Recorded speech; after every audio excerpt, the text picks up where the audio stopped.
Imagine this. You've poured your heart, soul, and every last penny into your child's dream wedding. You've worked double shifts, skipped vacations, and sewn love into every detail of their big day. And then, when the music starts and the champagne flows, you're not at the head table. You're not even in the room. You're tucked away in a hot, greasy kitchen, watching through a swinging door as your child marries someone who doesn't even acknowledge you. This is the story of Margaret, a mother who gave everything, only to be erased from her son's life. But this isn't just her story.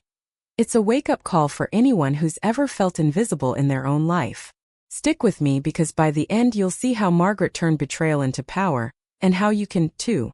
Hit that subscribe button, drop your location in the comments, and let's dive into a tale of heartbreak, revelation, and redemption.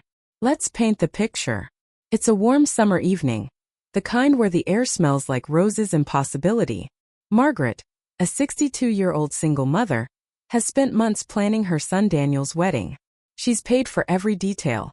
The $5,000 floral arrangements, the $10,000 venue with its restored barn and twinkling chandeliers, even the custom neon sign that reads, "The future is forever." She's in a mauve chiffon dress, hair meticulously styled, nails painted soft pink. She's ready to celebrate her son, the boy she raised alone through sleepless nights and double shifts. But when she arrives at the reception, there's no seat for her at the head table. No name card. No warm greeting. Instead, a young catering manager, barely out of college, points her to a folding chair in the kitchen, next to a stack of dirty trays and a cart with a squeaky wheel. The smell of marinara and grease clings to the air. Through the swinging door she catches glimpses of the celebration. Her son Daniel smiling with his bride, Emily, under golden lights. This moment hits like a punch to the gut. Margaret isn't just sidelined, she's erased. I can't help but think about how many of us have felt this way. Maybe not in a kitchen, but in a meeting where your ideas are ignored, or a family event where you're treated like an afterthought.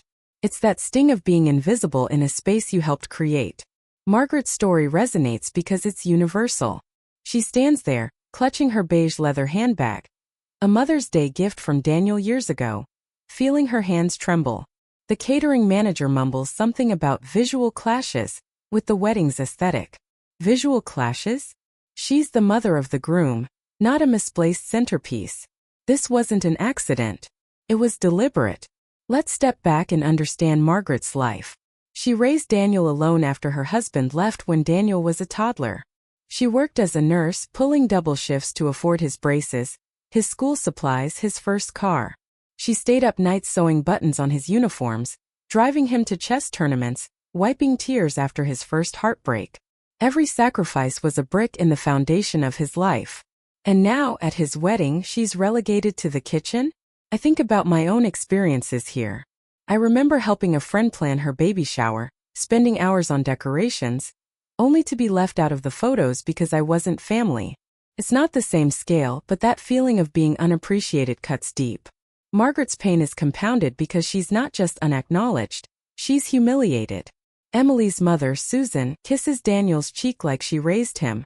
Emily's father gives a speech, basking in the spotlight. Margaret, she's a ghost, her contributions reduced to a checkbook. As the reception unfolds, Margaret sits silently, her mauve dress sticking to her skin in the kitchen's heat. She watches Daniel and Emily's first dance through the door's crack, her eyes burning, not from onions as she tells herself, but from betrayal. The program, elegant cursive on cream cardstock, omits her name entirely. No speech, no mother-son dance, no mention. She's not in the photos, not in the toasts. Emily's parents take center stage, while Margaret's relegated to a chipped plate of cold chicken and a Diet Coke. Then a moment changes everything. She locks eyes with Emily through the swinging door. Emily doesn't flinch. She smiles, calm and confident, as if Margaret belongs in the kitchen. That's when it clicks. This wasn't an oversight. It was a choice. Daniel knew and he let it happen. I want to pause here and share a story. A friend of mine, Sarah, once told me about her mother-in-law's 70th birthday. Sarah spent weeks planning a surprise party, coordinating with family, paying for catering. But when the day came, her husband's siblings took credit, pushing Sarah to the sidelines. She stood in the corner, watching strangers thank her in-laws for a party she made happen. That night, Sarah decided to stop overextending herself for people who didn't see her. Margaret's moment mirrors this. She's done being the invisible provider. Margaret doesn't cry. She doesn't scream. Instead, she channels her rage into action. After the last bite of cake, she makes 3 phone calls. One to cancel the next day's brunch flowers, one to stop the band's second payment, and one to end the open bar. Her voice is steady, her decisions final. This isn't petty revenge. It's reclaiming power. I admire this. Too often we're taught to swallow our pain, to not make a scene. But Margaret refuses to stay silent. She's saying, if I'm not part of your story, you don't get to use my resources. It's a bold move, one that reminds me of a colleague who, after years of being overlooked for promotions, quit and started her own business. Sometimes you have to burn the bridge to build a new path. Back in her hotel room, Margaret can't sleep. The smell of kitchen grease lingers in her hair. Her phone buzzes with missed calls from Daniel and Emily, but she ignores them. Instead, she opens her wedding budget spreadsheet, meticulously tracking every expense she covered. Then she finds unauthorized charges, bar tabs, spa days, upgrades Emily made without asking, even a Venmo note saying, his mom is covering everything. Might as well go big. The audacity is staggering. But the real bombshell comes later at home, when Margaret finds a red folder in her dresser. Inside, a letter from her late husband, Michael, reveals Daniel isn't her biological son. He was the child of Michael's affair, left on their doorstep, and Michael lied, letting Margaret raise him as her own. This revelation could have broken her, but it doesn't. Instead, it reframes her strength. She loved Daniel unconditionally, not because of blood but because of choice. I think of another real-life story here. A woman named Linda, who adopted her niece after her sister's passing. Linda gave everything to that child, only to face ingratitude as an adult. Like Margaret, Linda found peace by redefining family. Not by obligation but by mutual respect. Margaret's discovery isn't about loss, it's about clarity. She's not just a mother. She's a woman who chose to love, even when it wasn't reciprocated. Days later, Daniel shows up at Margaret's door, looking worn, confused by her cancellations. She doesn't yell. She hands him a box of receipts, every dollar she spent on his wedding, and the letter from his father. She tells him, I'm not angry because you're not my biological son. I'm angry because you let them erase me. Daniel admits Emily wanted her in the kitchen for the aesthetic. He didn't think it would hurt her. His apology is weak, and Margaret knows it's too late. She sends him away, closing the door on a relationship that no longer serves her. This moment is raw. It reminds me of a time I had to cut ties with a friend who took advantage of my kindness. It's painful, but sometimes, letting go is the only way to move forward. Margaret doesn't wallow. She hosts a dinner for people who see her. Friends, neighbors, colleagues who've shown her kindness over the years. No folding chairs, no back rooms. Just a sunflower yellow tablecloth, fresh basil and laughter. Over roasted vegetables and wine, her friend Claire toasts to choosing yourself and knowing when to stop giving to people who only take.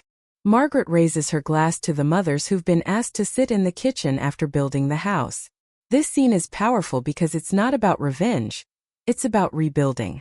I think of my aunt, who, after a divorce, started hosting weekly dinners for her book club. Those nights became her sanctuary, her chosen family. Margaret's dinner is her reclaiming joy. Not for others but for herself. So what's the lesson here? Margaret's story teaches us that your worth isn't tied to what you give others. It's in how you value yourself. She spent decades as a mother, a provider, a silent supporter, only to be pushed aside. But when she chose herself, she found peace. You don't have to stay in the kitchen, metaphorically or literally.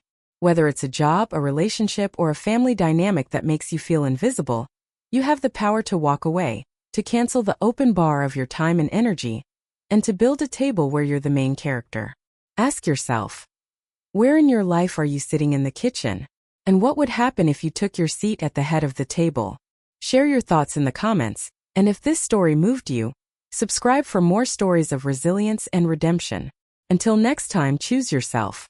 Thanks for watching. If Margaret's story resonated, hit that like button and share it with someone who needs to hear it. Drop a comment about a time you felt invisible, and how you reclaimed your power. Subscribe and ring the bell for more stories that inspire. See you in the next one.